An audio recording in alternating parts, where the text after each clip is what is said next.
I've never been a fan of Mother's Day sermons. While my mother was alive, I did the whole cards and flowers and chocolate things and visited when geography made it possible to do so.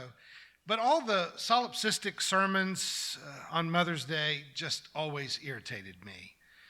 In part because I have always known women who wanted to have kids, who couldn't, and women who had kids that not only they hadn't planned, but maybe didn't want.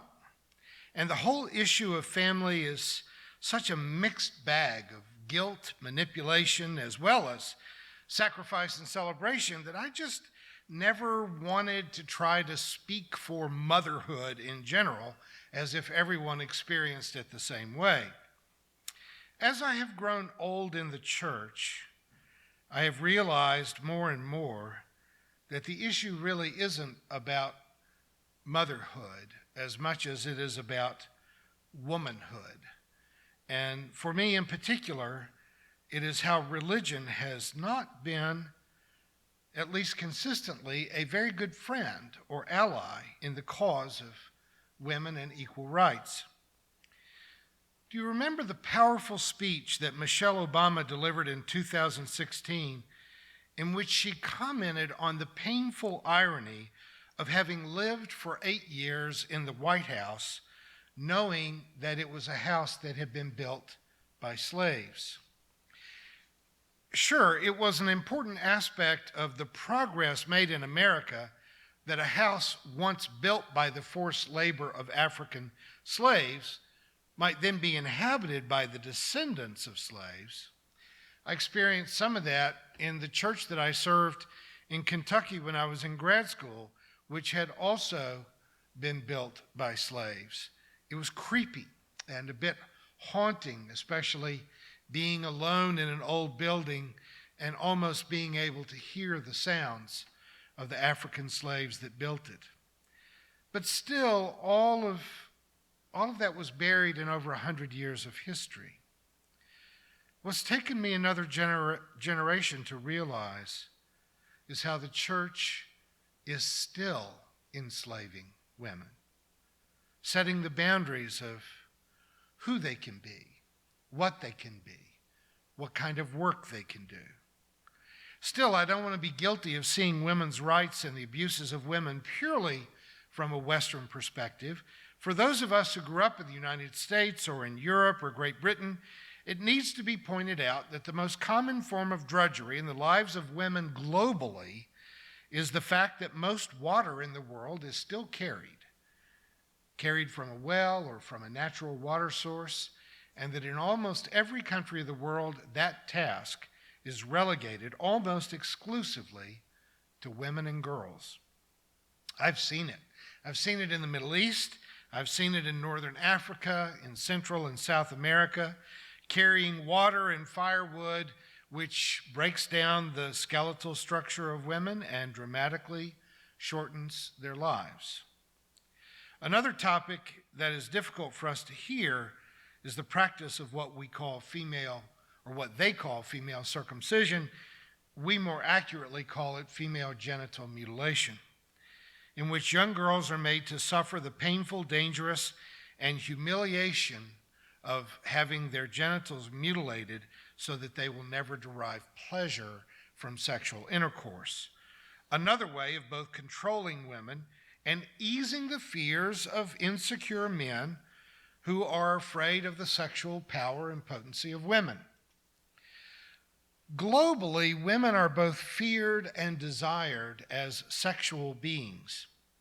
Again, this is very difficult for us to allow ourselves to think about, and though it does happen to young boys as well, the majority of people who are being trafficked around the world for sex are young women. One of our listeners is a young mother with whom I correspond regularly, who was trafficked as a young girl until she became pregnant. She has survived it. I'm not sure that this is something that anyone recovers from. She tells me that she has recovered. But this happens in Asia, it happens in Africa, and it happens in the United States, mostly in Florida, California, and Texas. The numbers are difficult to cite with certainty, but in those 3 states alone, we have reason to believe that more than 40,000 young girls are trafficked every year. I'm not going to be too specific so that the church doesn't get sued, but I will tell you that there are more than 10 Asian spas right here in Springfield, Missouri, that are just covers for prostitution. They traffic Asian women, mostly Koreans, women who are moved around the country from place to place where they're never allowed to learn to speak English or where they are allowed to make long friendships. So they are simply moved around from truck stop to massage parlor, trapped forever in an abusive cycle from which very few escape with their lives.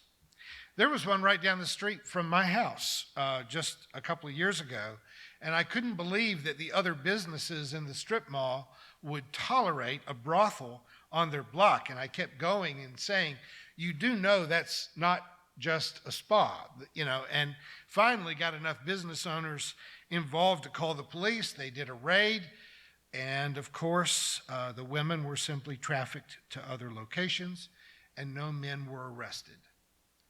This is 2020.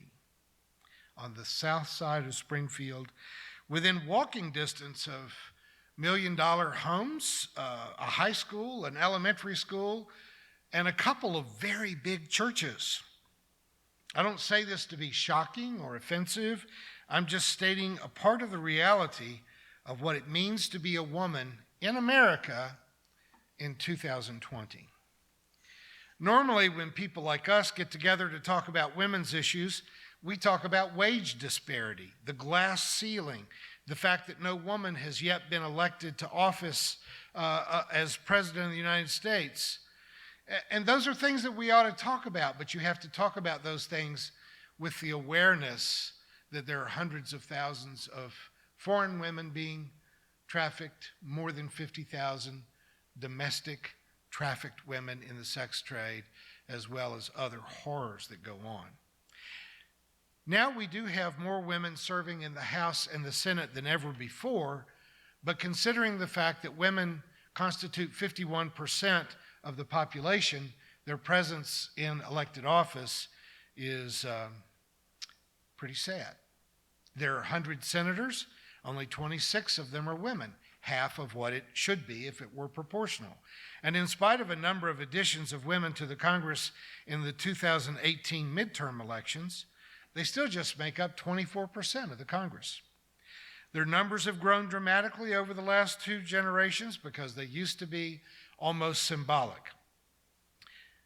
But still, when women make up half the population, why are they still having to fight for some reasonable representation in elected office?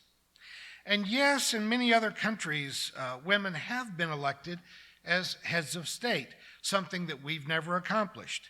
But it pains me to say this, while India had Indira Gandhi, Israel had Golda Meir, Pakistan had Benazir Bhutto, or Argentina had Eva Perón, and there have been more in recent years, especially in Western Europe.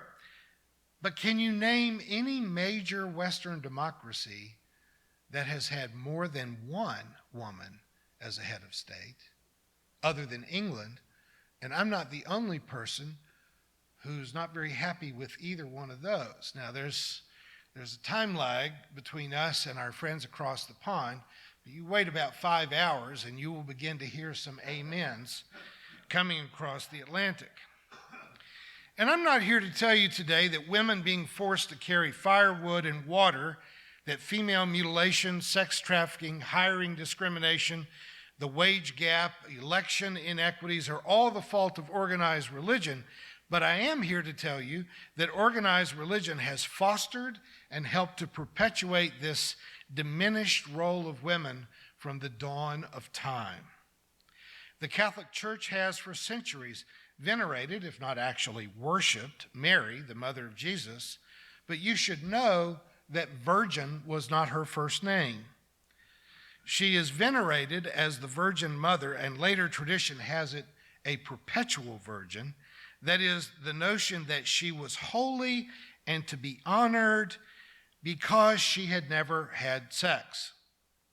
And if you can't see that worshiping a woman because she was forever a virgin is not directly connected to the practice of female genital mutilation, then let me submit that you just don't want to acknowledge the obvious truth.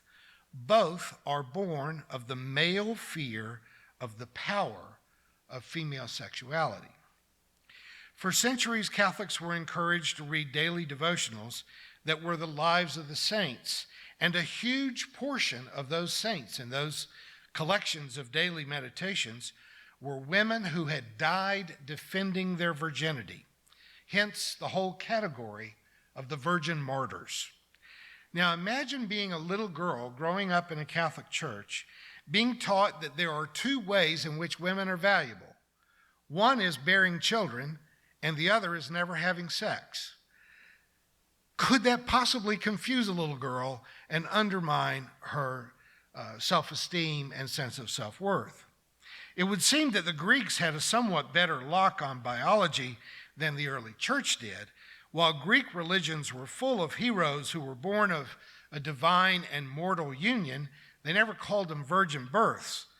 They didn't call it this, but typically they were a one-night stand with a god, which was probably a better story to tell mom and dad than that the baby daddy was a local fireman you met at CrossFit. Still, for the Greek and Roman demigods, sex was involved.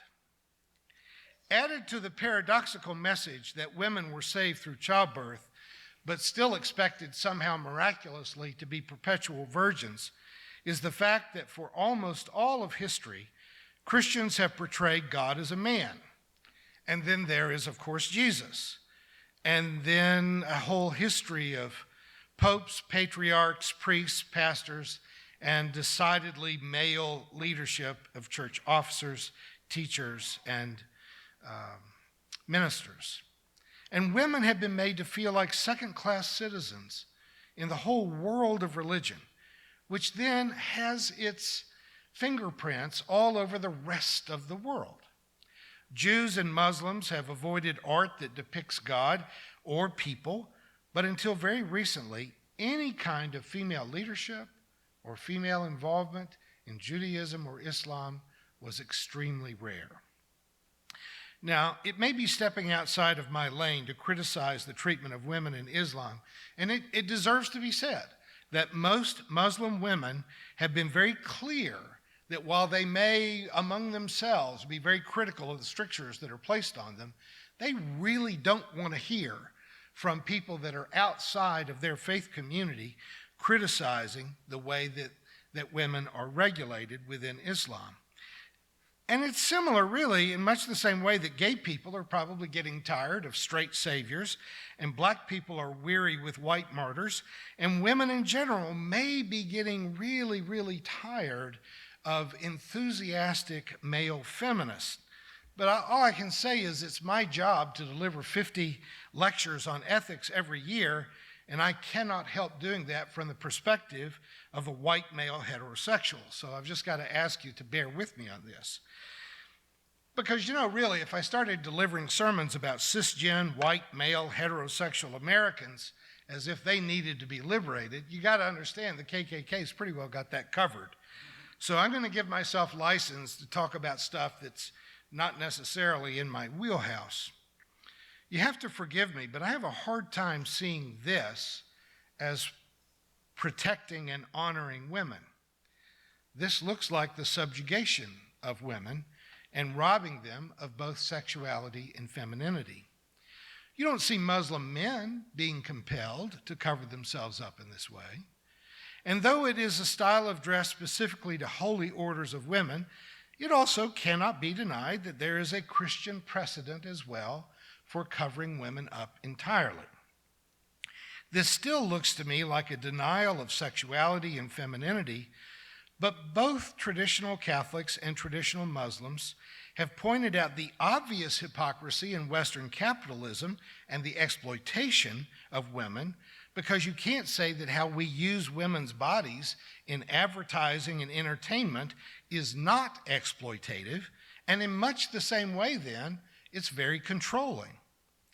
Now I'm going to have to beg your attention for just a few moments more here. Get that image out of your mind and think about the church lady. I don't want to fail to give plaudits to the women who bore children, who loved them, who sacrificed for them. I want to honor all the women who nurtured the sick, tutored the struggling, encouraged the faint of heart, counseled the troubled. But I want to reject the notion that women gain notoriety either for being perpetual virgins or for being famous sex symbols. The path to being fully human does not have to involve either the uterus or the genitals.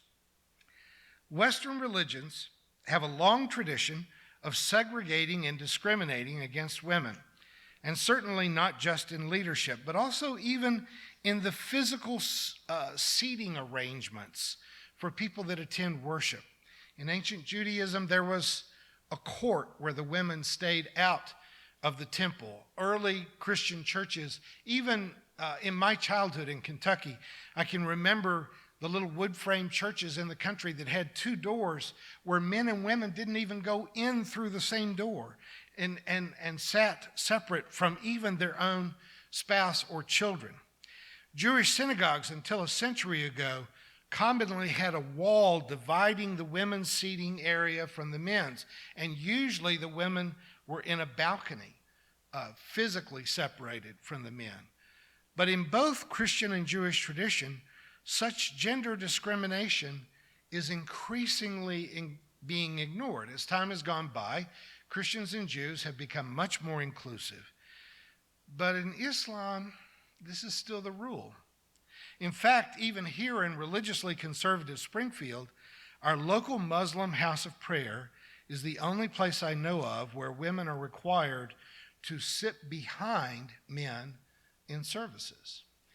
One Islamic professor at MSU was defending this practice, saying that if women sat in front of men and bowing in prayer, that men would not be able to control their sexual urges. I'm not sure what that says about Muslim men. I feel like there's some room for growth here. Pulitzer Prize-winning authors Nicholas Kristof and Cheryl Wu-Dunn, his wife, they're married, attempted to answer the question, is Islam misogynistic? In their very important book, Half the Sky. It's named for the Chinese proverb that observes that women hold up half the sky, which is to say women may not own much of the capital, they may not have much of the power, but if you just look at nature, women are half of humanity. They make the observation that when Muhammad founded Islam, that at that time, in that culture, it resulted in massive improvement in the condition of women within the Arab world, affording women rights and protections that previously they had not enjoyed. However, rather than ignoring some of the Quran's more discriminatory passages, such as women only having half the credibility of a man in a court of law, or only receiving half of a share of an inheritance that male siblings would receive, that rather than ameliorating those discriminatory aspects of Islam, they've been going in the other direction. While female honor killings and genital mutilation are not unknown in Africa and in the Middle East among certain Christian groups, it is almost exclusively an Islamic problem. I've heard Americans justifying our occupation of Afghanistan as being a force for liberation for women. But Kristof and Wu-Dunn write about how a young girl who is just accused of not being a virgin can be sentenced to years in prison. And the women who run those women's prisons advocate for them, saying if they weren't serving time in prison, their families would probably have them killed. Whereas a few years ago in Afghanistan, if a woman showed even an inch of her skin in the marketplace, she might be beaten. Nowadays, it's much more common for them to be publicly raped. Islam must experience a thoroughgoing reformation. And there's just not much else that can be said about that. Now, in the United States, the 19th Amendment gave women the right to vote in 1920. The passage of 100 years of history has been a history of both progress and a number of setbacks for women's quest to become fully equal citizens in the United States. And as you know, there are some things that can become true in the law that do not become true in practice until people will change the way we think. And though we pastors and priests and preachers and rabbis and imams often feel like our congregations are ignoring us, the truth of the matter is, over time, the pulpit has probably been afforded much more influence than it deserved. Present company excluded, of course.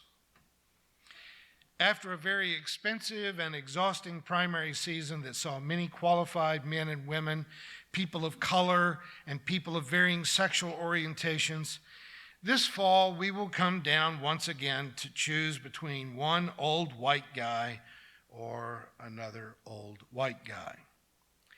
And neither one of them is even my favorite old white guy.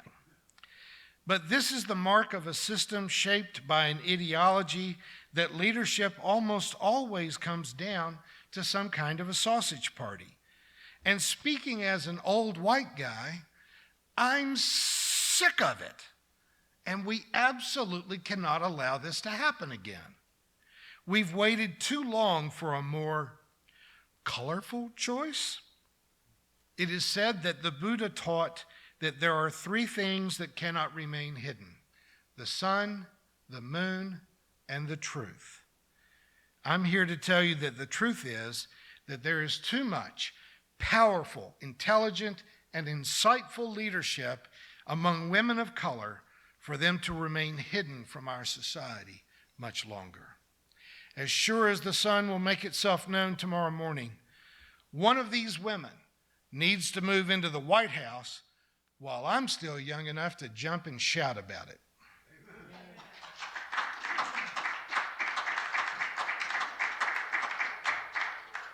Thank you for watching our videos. We are entirely dependent on the donations of our listeners and members. We hope that you find this content to be important enough to help us to keep offering these videos to the public at no charge by becoming a regular contributor. Please click on the donate button on our website at www.spfccc.org. Thank you for your support of progressive religious programming.